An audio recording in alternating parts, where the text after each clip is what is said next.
matin, nous avons organisé ce qu'on appelle une escale AJE. Là, aujourd'hui, c'était une action spécifique pour nos élèves de BTS où des professionnels ainsi qu'un conférencier venaient présenter, oser entreprendre à nos élèves. Un leader, c'est quelqu'un qui écoute et qui décide. Il prend les décisions, mais il écoute. C'est pas quelqu'un qui dit « c'est moi le boss ». Je voudrais aussi vous parler de mon parcours, car aujourd'hui je suis encore étudiant. J'ai lancé la société pendant mes études. C'est un projet qui nous tenait à cœur parce que justement, comme on dit souvent, il faut que notre métier nous plaise. Et nous, on a voulu vraiment lier notre vie privée avec notre vie professionnelle, justement pour continuer à avoir envie de se lever le matin. C'est important parce que j'aurais été à leur place, j'aurais été contente d'avoir ce genre de témoignage et d'aide, de soutien pour pouvoir avancer peut-être plus vite dans les projets que j'avais dans la tête depuis longtemps. Plus tôt l'information leur sera donnée, plus tôt l'échange sera fait, plus ils pourront maturer en fait leur projet.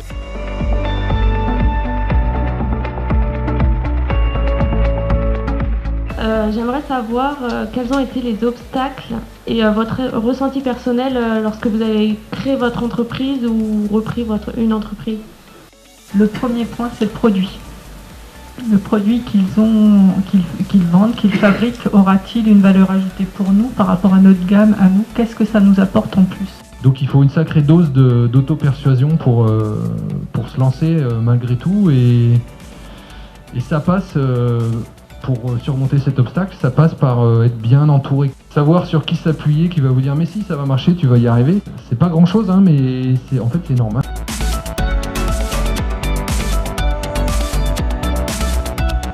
Ces espaces d'échange là, on est vraiment dans le concret là, on est dans des gens qui sont à la pointe des tendances, qui essayent de sentir le vent qui va changer, etc. Et nous, on doit être réactif en tant qu'entrepreneur. Une entreprise doit être réactive, sinon elle meurt. Il faut absolument sentir les choses et du coup faire un échange avec les lycéens. Ils doivent apprendre à être comme ça, je pense. La rencontre avec des professionnels et des chefs d'entreprise, je pense que c'est indispensable. Parce que je pense qu'on est beaucoup dans mon cas à avoir des a priori, à avoir peur. D'avoir la vie de professionnel aussi, c'est une bonne expérience et ça nous permet aussi de nous encourager et puis un peu plus de croire en nous-mêmes. Il faut se lancer.